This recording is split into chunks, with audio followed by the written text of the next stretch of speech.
3 lignes. Tapez dans le groupe électrogène. Ensuite, le 25 juin à Samara, place à l'Uruguay. Mais enfin, je n'étais pas trop sûr de cette affaire. Chérie, ne te fâche pas. Les Kambakuro et ça qui biso il y a 3-4 lignes dans le groupe électrogène. Il y a un on est tout le monde. Maman, pardon. Pour eux, ils en ont. Tous en ont des lignes. Tous les électriciens ont changé de ligne ce soir. Ils en ont fait. Dinouva à Kinshasa. Moi, maman. Système ya kobenga câble électricien topé ba ingénieur pona ko changer ligne ya courant esi la kala mwana mboka Evariste Bolala l'ingénieur génie noir a memé libino logette électrique intelligente oyo ezo sala ba pont ya phase ya courant pe ba changement ya ba ligne automatiquement sans que ba simbengo pe lisusu ezo batela ba appareil nabino électroménager local télévision radio pe biloko ndenge na ndenge kasi po nabino bato ya ba flat hotel appartement résidence privée tala eloko ebongi nabino yango yo adresse eza semoko 10e rue limité résidentielle sur Petit Boulevard Lumumba Okomona Scafme benga na ba numéro oyo plus 240 99 99 47 891.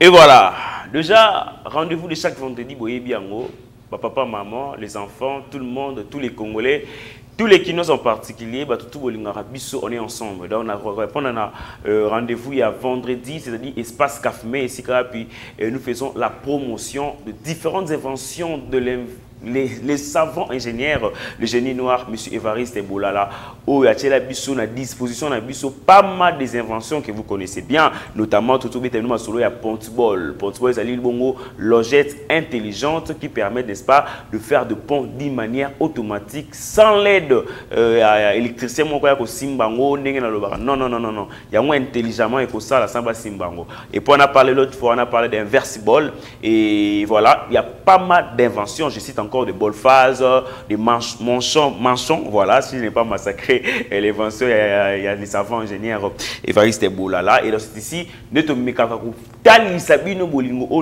génie noir, en créant toutes ces choses-là, ce n'est pas pour lui seul, non, c'est pour que la population congolaise en général, mais quinoise en particulier, va vivre dans des conditions où il parce que courant est une de manière, il y a qu'à vivre à l'aise. Donc, vous et tout consort. Non. Les gens n'ont pas voulu ça. Et il nous a créé tout ce dont nous parlons aujourd'hui. Nous avons l'habitude de vous parler chaque vendredi. Merci à tous à la depuis la province. Dans un message. Et ça rend bien, le message n'a bien beaucoup marre. Surtout, il y a Goma. Voilà. Il y a Goma. Alors aujourd'hui, c'est un peu spécial. Très spécial. Pourquoi? Et vous allez le savoir. Vous voyez, tout au long, il y a une émission à Bisso. Vous voyez, vous découvrez ensemble. Toujours. Parce que mais avant cela, on va encore poser les jalons. Après l'espace générique, il y a Evariste Bolala. On va proposer encore une fois de suivre le spot qui va, n'est-ce pas, vous parler encore mieux sur l'appareil dont nous avons l'habitude de parler, mais pourquoi pas des inventions. Ouais, ingénieur, le savant, le génie noir, Evariste Bolala. Suivons ces spots et puis on se revient tout de suite après.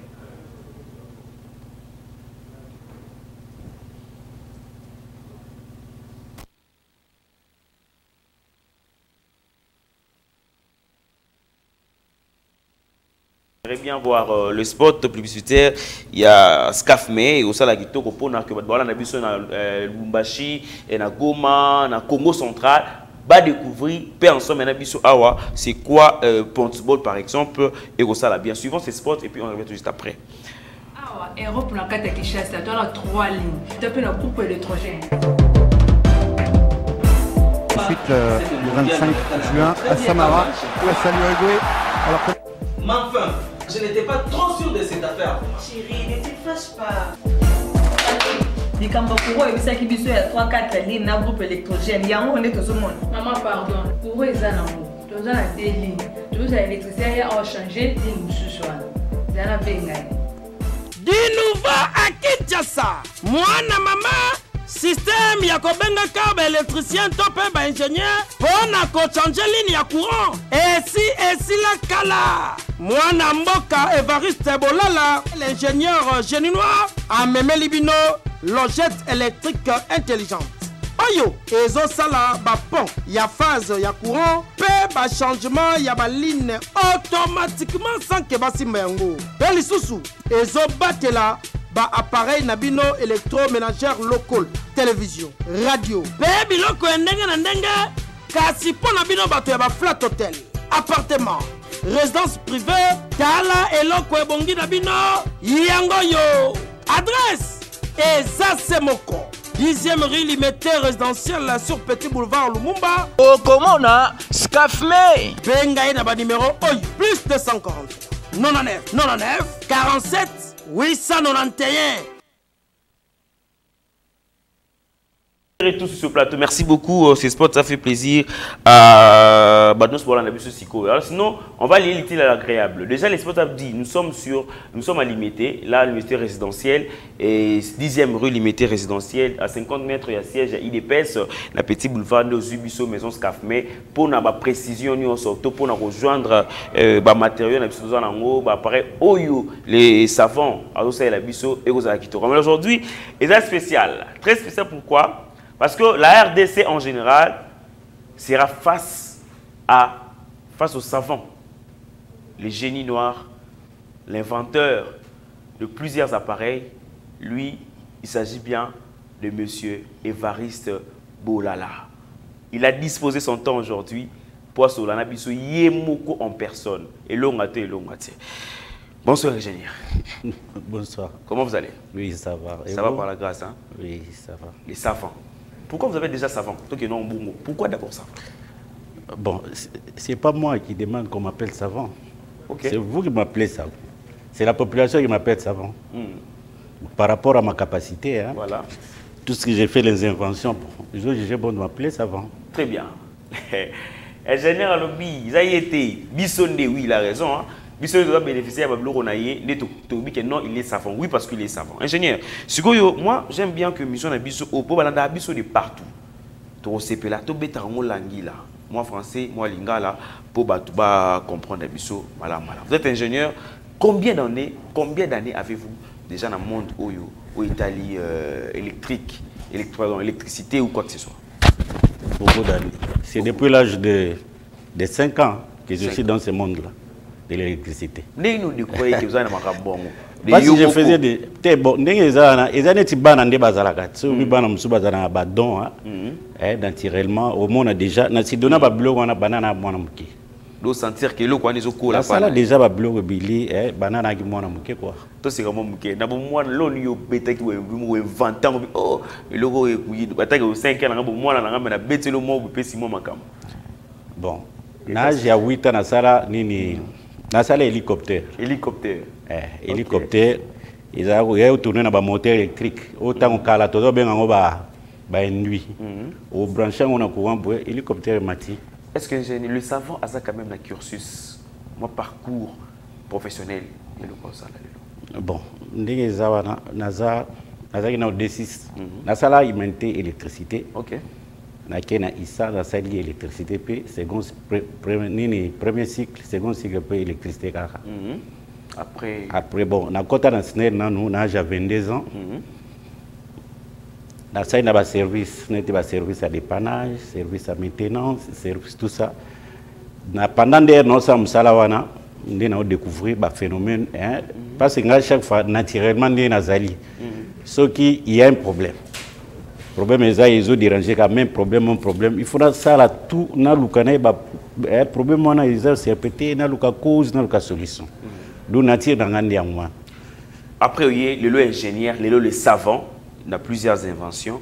Votre motivation, tant qu'on fait un arabo, il aurait motivé à créer, puis dans la source d'inspiration à l'harmonie. Il y a ceux qui inspiration, il y a ceux qui problème moko ezali. Ceux qui problème ezali. Il faut la solution. Donner les ala tous na ba médecin, na ba famille, tous na ba mécanicien, tous na ba ba to ya ningi belé. Mais ce qui problème n'est pas l'électricité. ceux qui ont dérangé, ils ont la charge de l'électricité. Oui, pour réfléchir sur qu'est-ce que je peux faire pour une solution. Le problème, il y a une jonction des câbles, par exemple. Bandang na kota pona sana snel, bandang na kota na snel. Problème moi na ba jonction ezakaka. Na terme facile jonction zo bengeza ni. Te ba monde ba kangisa ba câble oyo na ceux qui ziki ba kangisa kati. Ya ba benga ngo connexion. Voilà. Mais on va voir ça en image. Quand même il y a Issa Makanzu, là ce sont des câbles ceux qui zéro kata ni ba ba sangisa ba doit mona oui ou na ni ingénieur azo lobela. Voilà, je crois c'est ça. Par exemple, net problème moi na. C'est un problème. Yo ceux qui boza net ngana ingénieur dans quartier et dans mutu moko a sollicité abino awa idiranjaka mingi idiranjaka bakangi eziki c'est qu'on a réfléchir pour placer dans ce sujet quelle sous-souté katana bon banani et dans banani il faut pas réfléchir ba électricien bien sûr il faut pas électricien moi ne place problème banda awan donc problème ba jonction un problème sérieux il y a pas connexion il y a moni première invention d'une façon officielle. Moi, les électriciens, surtout à Congo, ils ont un brevet d'invention de l'électricien. Ils ont mission mingi. Brevet d'invention. Le roi d'invention, parce que. On va voir cette image, on va voir également le brevet d'invention et à Evariste Ebola. C'est comme on dit dans la salle, on a dit bon, la jonction doit déranger. C'est tout ça. Il faut réfléchir. Pourquoi dans nos jonctions et katak? Pourquoi on est katak? Pourquoi peut-être charge à courant parce que place au bakangisaka monte bakangisi câble place na ndie moto bimaka ce moto zobima ezotumba siko ba isolant so ba isolé tumbami ali ba conducteur se toucher ça pour circuit voilà il fallait koluka koyeba pourquoi moto bimaka place wana moto bima place wana pour une recherche wana voilà oh non ils ont scotch oh ils ont toile huilée oh ils ont beau mais moto wana des cause principale donc il faut qu'on minimiser ce que moto les travail dans ça qui ouais première invention travail on a ça là en 1900 na banda on a 1989 on a créé une première invention machambola je crois c'est ça voilà quand Kabasele va faire son travail voilà et on va bengi maçon oyo ingénieur ont expliqué ça la toute première invention na voilà déjà en image merci ça makan sous l'ingénieur ezali na idée wana ya kuluka solution wana yango première invention bana 1980 ndo sali ya liboso bana 1980 na bana musala parce que le même problème on a ba jonction ezaki kaka pour nazai dépanner et on a dépanner est-ce que pour ça là tu as trouvé est-ce que vous pensez que non solution yaki quasi solution yaki ndé on a inventé le même problème ils se répéter ndé na baki na luka cause et na luki cause na moni que non eza problème ba ya ba machin voilà ndenge ba kangsaka wana ndi bimisaka moto yango ba bengi machin na on a inventé machin oyo ils ont approprié le système na ba réalité na biso très bien parce que ce que au kangi place na moto aux sociétés jonction peut aussi connexion ana et aussi appelle le sous T na za brevet ana si les lots aux continuer tout le monde il a trouver la première invention les lots continuent à inventer mais d'une manière générale ingénieur les savants ont inventé déjà combien de choses. Bon, ils sont officiels, ils sont officiels, les a 3, 4 mésali. Na bimisa non te faut bona protéger on. OK, 4 mésali mais les officiels, ils en ont 3. Ils en ont 3. Nous citons parce que avant les ali machin on va démontrer voilà, l'image. Pontball. Il y a Pontball, on va également voir on va tarder là-dessus. Tu peux faire un peu moins d'amboina. Et puis ils ont un inverse ball. Inverse ball. Na nini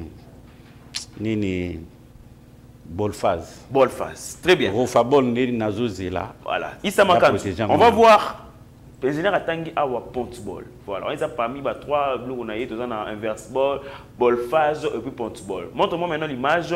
Il y a Pontball. Deux mecs qui est kawana. Ingénieur. Vous avez ingénieur dit merci que j'ai sali à passant. Alors bela biso mamba Pontball Toyoka. Mais yo moko pe na munoko na yo étant que les savants. Qu'est-ce que vous avez biso par rapport à Pontball? Nous savons que nous mais rappelez biso na munoko ya les savants et aussi ce qui to komakasi. Bon, au moins Pontball ndenge zawana. Les dispositifs moraux au tien on a katia logette. na kati ya logette kuma siko yango esalaka nini yango mosala nango ezali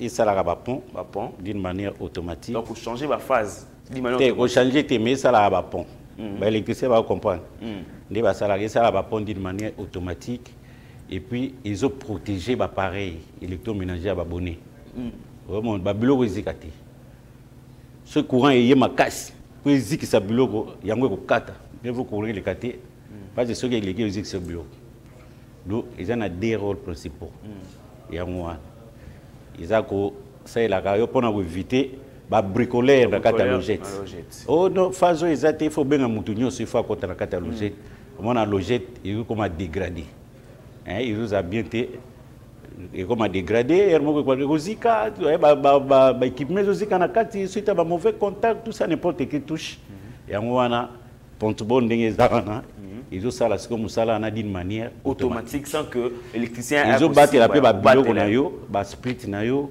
ba poste téléviseur biloko nyoso wana voilà mais vos anga courant qui ozana ngo biloko nezika eloko ngo kotala ngo boye kitoko makasi beauté ezali et ça là kitoko isa makasi zongo ndenge ezala ki wana ba mona ngo sumo kitoko koleka na bandango na bino je vais dire un mot na ba tout bazaka kuna ko tala biso vous avez un problème l'objet de bino est comment et pola et beba et comment salité et comment le rôle na habité so nginde isa makasi derrière monter une image là il y a ndenge courant est commis câble est commis l'objet est commis c'est très sale très sale.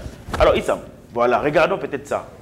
C'est tellement sale, oh que, et ça la propriété, et au risque zik ça va pareil dans un TV no zika, ventilateur no zika, congélateur no zika. Ngana lo bagalo moko ba pesa biso des rôles ya portable ba bizali que ça va prendre une manière automatique et puis qu'on protéger l'appareil électroménager. Ngana ba ça troisième rôle nango zali ko économiser p. Parce que quand tu aux somba bloc ziki au sombi mambo au reconnaissance mkoni au foutre électricien a pas changer la roue ba phase au économiser mkoni. Alors avec Pontball tu vas également économiser. Très bien, ingénieur l'a très bien dit. Alors Stoken de Boye, ingénieur dit qu'il a pas mal d'inventions. Il a parlé des Pontball, vous avez écouté. On va maintenant parler de inverse ball. Bon, normalement inverse ball est une invention mais boîte on a salle électrique na kati. C'est une invention. Très bien.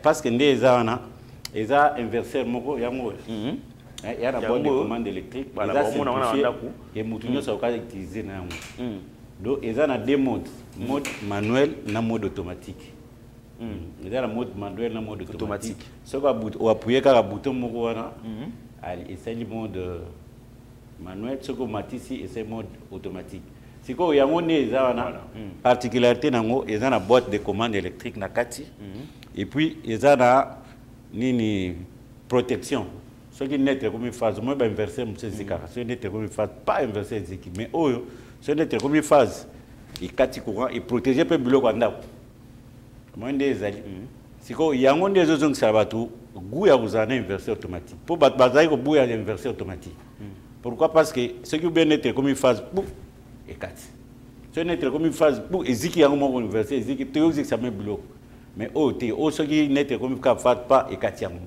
Mais ils ont inversé mon ils ont apporté de tous les techniciens dans le sens que ceux qui ou bien pièces mon bébé à remplacer ils ont ça là sans problème. Voilà. C'est quoi inverser ceux qui ont accompagné na Pontball. Parce que les années ça se fait ceux qui accompagnent inconvénient na réseau na biso ceux qui ont été inverser ya pamba. Oui. Le monde bat longo. Ce phase moko ke yango pekati. Ce phase moko ke yango pekati. Oh, toi na ba réseau moko kotikala. Une phase kotikala na opana, deux phases kotikala pendant un mois. Pendant 2 mois tout ça. Do yo za na courante. Très bien. Ya moni bazai ko longo lango. Ba longo li ba tient inverser manuel. Merci. Mais si ko pour et longwati, il faut accompagner on a Pontball dans le sens que courant est continuer on a Pontball. Pontball tout ça va pont. Ce que l'on a Pontball qui na inverse ball ali. OK. À ta phase ça pourquoi inverser tout ça. Yo ça musala na. Yo ça musala. Ce que vous avez qui au lieu de dépenser carburant na amortissement groupe pour ce qui net bino net koto bonne charge militaire ce phase mo tika bon fonctionner na bino. Mais ce que vous avez qui phase mo qui ali, il faut beaucoup de meilleur groupe na bon il y a pas dépense. Voilà. Inutile. Le savant, cet homme, il a pas mal de mérites, pas de PCA, pas de diplôme, kili, azui. Alors aujourd'hui, tu me rappelles que hier, comme on sur le plateau, comme Kabasele, a expliqué biso moko, tu l'as ici à expliquer biso, tu l'as ici à la kisi biso à expliquer biso malam. Alors Issa Makanzu, la complicité na yo, on va voir. De moni ingénieur sur pas mal de diplômes azui, de mérites. Quand quelqu'un prend le diplôme de mérite, ça veut dire que le travail est bien fait, la réalisation elle est complète, elle est exacte, la population est bien. Alors regarde, maintenant même Issa Makanzu, à vous de voir, de gérer. On va voir la première. Et hier, ça c'est de quelle occasion ou encore de quelle invention? Issa Makanzu, à vous. Voilà, prenons ça. Bon, des fins grands professeurs. Oui. Kikubi Malikani. Akufa Kala, Yemtou, premier professeur. Un grand nombre de professeurs vont soutenir. Mais il y a un directeur national. Quand on a un brevet d'invention, il y a un mention. Donc, il y a un encouragé. On a une période à tout ça, un point de presse. Il y a des moutalibosso à comprendre comment j'ai trouvé ma mention. Comment on comprend que moto ici là. Comment? Une question. Comment j'ai compris. Et puis, c'est une invention. Parce que les gens qui ont utilisé ma mention, on a l'équipe côté de la réseau. Il y a des photos calmes. On va voir également le brevet. Le brevet à on a 2000. On a 2000. Na 2000. On a vraiment jeune. On a qui ont bleu na banda kala. Dans qui banda. Donc chaque fois. 22 ans passés que mon chose a été créé. Donc ma chose a été créé 32 ans passés. 32 ans passés. Mais 10 ans après, recherche n'est apporté à Nini. Il y a mi compte quoi. OK. Il y a besoin de bien qu'il va négliger na ba on va y arriver. Ingénieur Boula. Alors, on a raison pour faire peur. Issa Makanzu, montre-nous encore. On a expliqué Bissou. Pour expliquer ça, montre. Mon va bouger belé. Il est là quand même pour expliquer Bissou. On va voir le deuxième. Issa Makanzu. Voilà. Quelle occasion? Oh, ils na hauteur du fleuve. Oui. Ils ont un brevet il y a une ponteball. Oui. Na Bolphase. OK. C'est qu'on va sélectionner un inventaire na Grand Prix de l'innovation des chefs de l'État. À l'époque, le ministre Germain Kambinga. Il y a un gouvernement qui se place. Mutuna mutu, bazai ko pesa na ministre. Oyo ba ko ba pona ki po pesa yo, et on nga pe ba pesa ngana. Très bien. Wana ezali na hôtel du fleuve. Oui, na hôtel du fleuve. Na hôtel du fleuve. Voilà, neni. Ezaki na nini 2017. 2017. Voilà. Troisième, Issa Makanzu. Je l'ai dit ici qu'il a pas mal de mérites au PCA, mais comme tu sais, il va nous expliquer mon ezaki na occasion nini pe na ba utilité nini ba pesa ki yango. Voilà. Eza Bravo X. Nde jour moko na moni kaka nazaki na bureau na moni enveloppe batikelinga bino oza sélectionné par rapport à Mamouzo Sala et attiré vraiment biso. Voilà, oza na prix wana ya Bravo X. Voilà. On a pris à Bravo X. Vous avez pris à Vaillant. Vaillant africain. Toujours dans le monde d'invention. C'est ça. Très bien. Par rapport à Onina Sala quoi. Voilà. Issa Makanzu. Un autre. Voilà. Voilà, je comprendre. Je vous rappelle que tous les SCAFME, maison Ezoamina, limitée 10e rue résidentielle, 50 mètres de stage à IDPS, et Sikawapi, maison SCAFME et Zoami. Alors on va voir également, je crois que c'est le dernier trophée que vous avez reçu. Awar, Douné Zawana, sélectionné un PKK. Oui. Il y a un Bengaki, Tokendeki. Ça d'ailleurs j'ai assisté, j'étais là, et puis il y a Bravo X, que j'étais d'ailleurs honoré d'aller recevoir les trophées. Voilà, tout le monde est... Oh, Issa, beaucoup de joie, donc ça fait pas bien. Vous comprenez comment comprendre? On va comprendre. Oui. On va comprendre, mais je continue à ça, ne pas comprendre. Voilà. J'aimerais aussi ça, au plutôt qu'on t'appelle Issa Makanzu. Il y a qui t'a beaucoup de joie, il y a qui t'a papa commanda. Ah ouais, ça il y a Fanny aux 8 trophées naïe, makambo les gars yito comme makasi, avec des certificats d'excellence d'entrepreneuriat. Voilà. Issa Makanzu, Vous parlez même langage avec moi. Voilà. L'ingénieur est là. Baba qui doit bien par rapport à Ongana Josala. Voilà.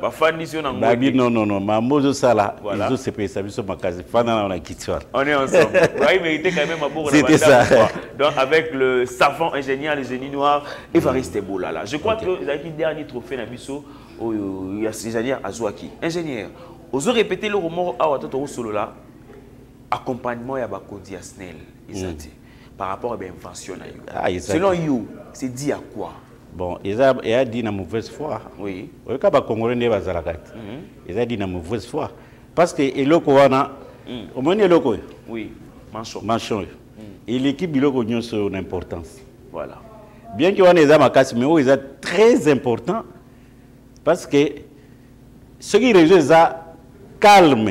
Est-ce que avez-vous présenté un gros Nabakondi? Ils avaient présenté, d'où étouffé. Au moins, il y a un brevet dans le zozo. Un ministre, un tout. Mais à niveau de Bissau, à niveau Asnet, il est au côté.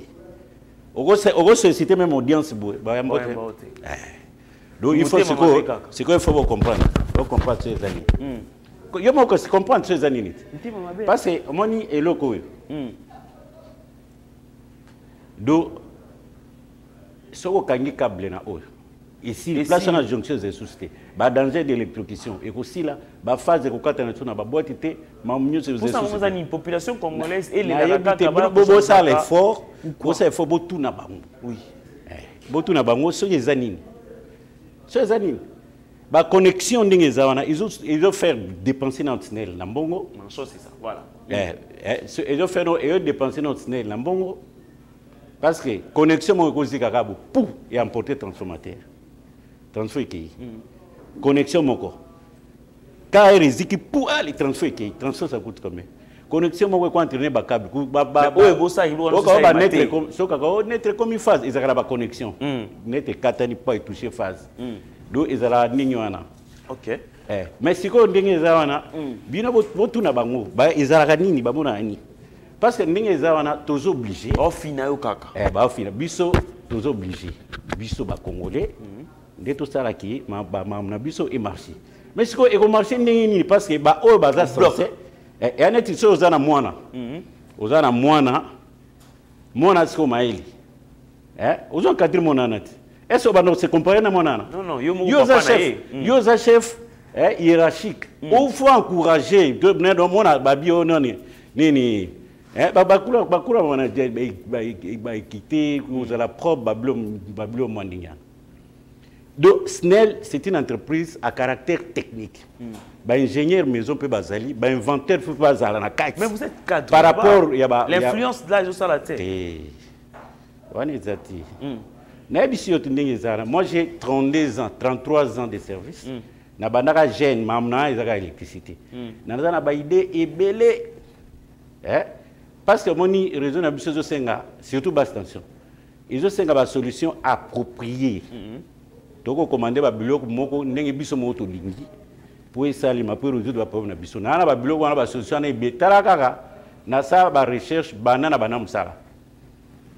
Ba o ebimi kaka po ebima mais musu sezali mo bimisango buizati il faut ça la ne musala ba tu ba mona.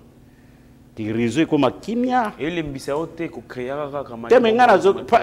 ils ont bloqué, ba manchon qui est salimaté, ba utiliser ngoté. Mais elle ba bloqué le réseau c'est eux qui takaka. Réseau. Eux qui ba jonction de takaka, ba danger d'électrocution, ba bilonyos. Mais ba lingo ça la ngoté. Bon réseau ezani parce que ndenge ezana oyo na jekami. Moni o. Parce que souci na passe na bango sala bango. Pour protéger notre brevet d'invention. Ok. Est-ce que vous comprenez? Notre brevet d'invention. Oui, ça m'a là, ça c'est un brevet d'invention. Notre brevet d'invention. Parce que ceux qui ont intelligence, il faut bénéficier. Il faut bénéficier. Ceux qui ont intelligence, droit de propriété intellectuelle. Voilà. Pour nous les techniciens et les musiciens. Ceux qui ont une zembounaï. Asala ngo album yayet. Est-ce ceux qui ont pessima mbokei aye même sous mais on a ce qu'on aime tema bé et am tema bé comment yoko ceux qui na pessi solution na bino et oh voilà on doit faire ceci pour arriver oh il y a mon akaya zanani il y a zamaele il y a l'équipe batunyo c'est désolant c'est quoi oh lo bati yango mamonike na yeko sala oh ne pour juste contourner ko se pesa peuple so zana millier moko boye au mona osombi auto soma poste téléviseur na pas poste musique au sepelate ya moni na imaginer que na bino na sala dispositif moko et protéger ba pareil c'est bon na sala ba pont pour éviter mais ce qui le réseau zakal dispositif fallait apprendre utilité mais ce qui ni réseau ba jonction ko zikaka n'est place problème les alliés. Voilà, nous rappelons que toutes ces inventions, il y a le savant ingénieur génie noir Évariste Boulala et ça n'a pas brevet d'invention. C'est-à-dire ils ont bloqué balabala té. Il en a mérité. Moi, il place ça là, bah, on passe. Voilà. Donc, ça là, on va bimer ça. Il faut qu'il y ait un micro, voilà. Donc, pas s'inquiéter parce que vous avez ces brevets là d'invention. Mais ils ont pendant difficile pour te développer. Voilà. C'est vraiment difficile. Nga mo pendant na ba ko na zana ba don. Donc on a ya technique na na. Mais il faut peuple bénéficier. À part Babylone, ils ont quand même moins cher money na vie sociale. Peuple a mais il faut tout ça bien. Lentement mais sûrement, je ne passerai pas sans poser cette question. Tout ça, tu es média, tu découvres ma ingénieur, on a vu, on a retrouvé votre nom parmi et ce qu'on s'est figuré parmi les candidats na poste il y a 2GA na Copurec. C'est quoi, explique-nous un peu. Bon, n'engagez bon na sala ba recherche belé ce qui na kufi na ba solution les a bien dit. Il y a ba bon hiérarchie ezana ili ko ça la ngoté. Bon na ju pression moko boya population c'est bino yo moko postuler parce que pouvoir les hommes sous postuler ba yo kayo ya moi na postuler comme DGA na Copurec. Candidat doit na candidat DGA. Méthode ya vote comme bon tu postuler qui en ligne. Oui. Na tcheba condition na nyoso na tcheba brevet ba ni na expliquer pe bango. Ba biloko na sali ba difficulté to za na ngo ba jonction na solution. Je suis ezali. Si vous avez sa responsabilité, je vais participer à la réunion, à la grande décision à niveau écolo pour tout le monde. Mais vous avez population, tout il y a population, il y a les coopérés, il y a organes, il y a ministère à portefeuille. On est sélectionné. Si vous sélectionné, s'il y a un niveau à la présidence. Très bien. Si vous avez jugé que bon. Vous avez déposé tout. Oui, non, j'ai jugé bon de postuler pour soutenir le président Félix Tshisekedi. Voilà. La vision parce que jusque là, dans le réseau basse tension, et là, on a nous Yassika, pour remettre en na rail. Non, il y a là-bas qui sont qui va passer un poste là. Beaucoup CP là. Nous avons notre savant, nous avons quelqu'un à protéger au Azana Makambu, Azana Moutou, à réfléchir dans Mboka. Pour qu'Akokangaye ait une solution moroté, qu'on bloque Abimate une solution moroté. Et moi je pense qu'on doit plutôt travailler pour que l'État, Mboka ait des libos, travailler la vision chef de l'État, pour créer pour que Mboka ait un bon malade. Pourquoi bloquer les gens? Ça c'est pas bon. Nous demandons aux personnes au bazar donner la chance à ceux qui ont le savoir. L'artiste Mambo les savoirs ne mentent jamais. Si vous avez les savoirs, vous en avez. À l'ingénieur, vous allez regarder la caméra en face de vous. Au Roloba, ou peut-être na tunité, ou